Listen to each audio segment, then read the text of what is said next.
I'm O.W. Root, and this is Pleasant Peninsula. We're right in the middle of August right now. It's just a couple more weeks until September. Summer is coming to a close.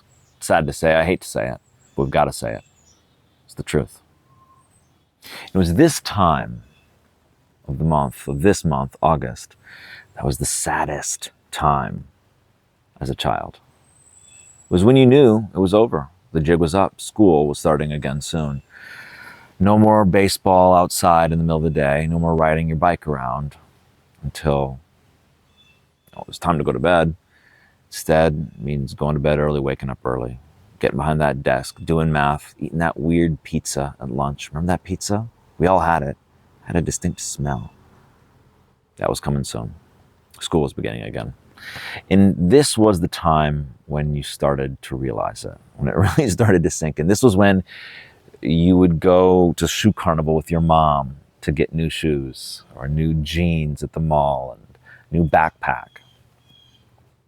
It was the end of summer. It was the beginning of the school year. And it's funny because when you were a kid, you didn't think about January 1st as the beginning of the year. You changed the calendar, you started writing the year a little different, just change the last digit, most years. That was about it. It didn't really feel like the new year. January 1st didn't feel like the new year. And the truth is, it still doesn't feel like the new year.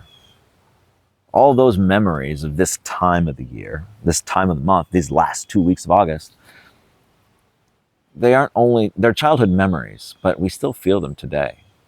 I don't think of January 1st as the new year. I don't think of the last 2 weeks of December really as the end of the year. I kind of do, but not really, only on paper. It's a technical thing. I really think about these 2 weeks, the last 2 weeks of August, as the last 2 weeks of the year. And it's funny how we still feel that as adults, but it also makes complete sense.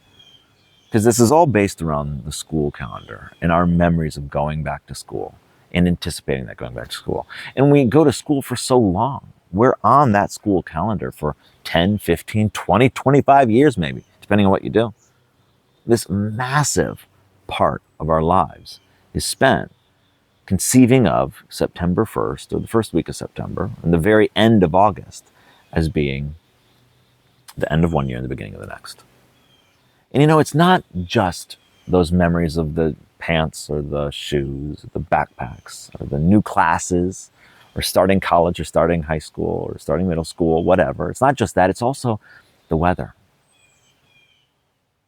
It starts to get cold, and there's something about the crisp air that feels fresh. The newly crisp air that feels fresh.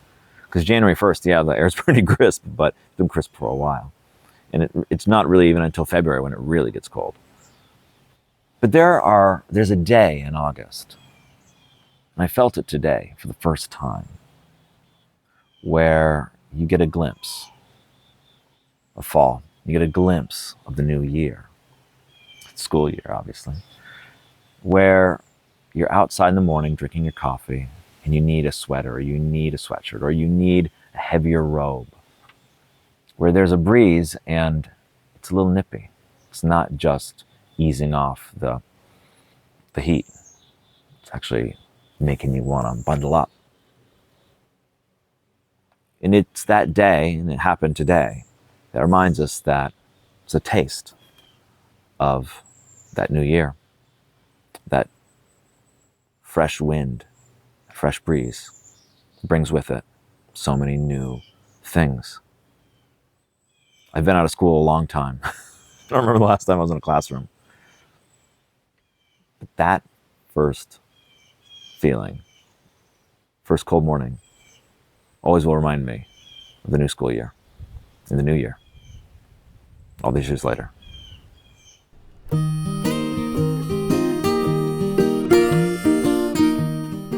Isle Royale, that is up there, northwest corner of Lake Superior. It's a 6-hour ferry ride from Houghton to Rock Harbor, Isle Royale. 6 hours. I mean, I think it's about a 6-hour ride on a plane from New York to Dublin or London. Somewhere in that ballpark. It's the same on the ferry. You're only in Michigan. Who goes up there? I was lucky enough to go to Isle Royale just the other week, and I wanted to go for a while, for years and years. And what interested me about my trip to Isle Royale wasn't the beauty of Isle Royale, which it is beautiful, wasn't the incredible reality that it's just one big national park. And there are people who are camping and hiking in backcountry, just so hardcore. It wasn't just that. It wasn't the place itself. But what interested me most, or today, or this stage of my life, was who goes there and why do they go there. And so on this 6-hour ferry ride, which by the way was a wonderful ferry ride, it was amazing. They have a kitchen on the Ranger 3 from Houghton. You can get a sandwich, coffee, drinks, whatever. I mean, it's fantastic. But on this 6-hour ferry ride, I talked to people who were going to Isle Royale to get an idea of why. Why are you going all the way up there? Why are you taking this 6-hour ferry ride from Houghton to get to Isle Royale? Talked to a guy who was going with his fiance. He goes to unplug. They're big into national park hiking and intense camping expeditions. Talked to another guy who drove up from Cleveland in one day from Cleveland. His friend was supposed to come with him. She got sick, so he had to go on his own. He's going to be on island for quite a few days, all on his own. Talked to another woman, older woman. She's going with her husband, and they're kayaking from Rock Harbor to another island. They're camping out there, loading all their stuff, their tents, in kayaks, and getting to another island to camp. And that is intense stuff. Imagine that. She told me that she was going to prove to herself that she's not old. She said that they did tent camping longer ago, but they've since got a trailer. And this is her way of proving she's not old.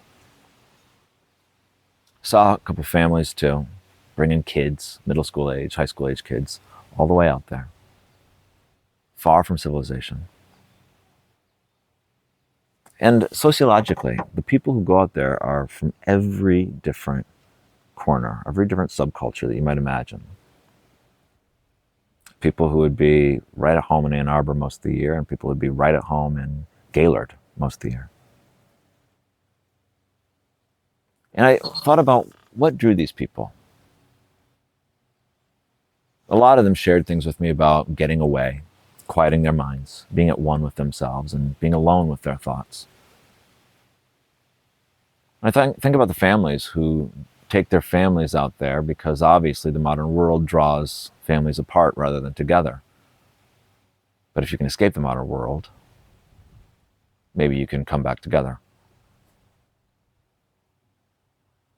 I think that for the people who go to Isle Royale, who make that trip, that 6-hour ferry trip, to go to an island where they will be doing backcountry camping and will be all alone without any help, really. You go there if you are dissatisfied with the state or the effect of modern civilization as we know it today. You want to get away from something. You want to get away from everything that, again, draws us away from each other and a family, or even draws us away from ourselves. Josh said that's how he unplugs. The young guy from Cleveland said he wants to be alone with his thoughts. There's a deep meaning there. Our modern civilization can feel crushing in a way. It can feel like we can't be ourselves, or be together, or really even be alone. All the people, no matter where they come from or what animates them and their desire to go to Isle Royale, I think they're all seeking out something similar. And I thought about them out there when I was in my lodge room. Thought about all those campers out there far in the distance, in the woods, far from electricity, far from cell phone service, far from any cars, in the backcountry, in the wilderness, falling asleep alone in their tents. And that's what they're looking for. They want to get away. Get away from modern civilization, return to something else, themselves, one another. It's an incredible thing. It's an incredible place. It's where you can really get away. I'm O.W. Root for Michigan Enjoyer.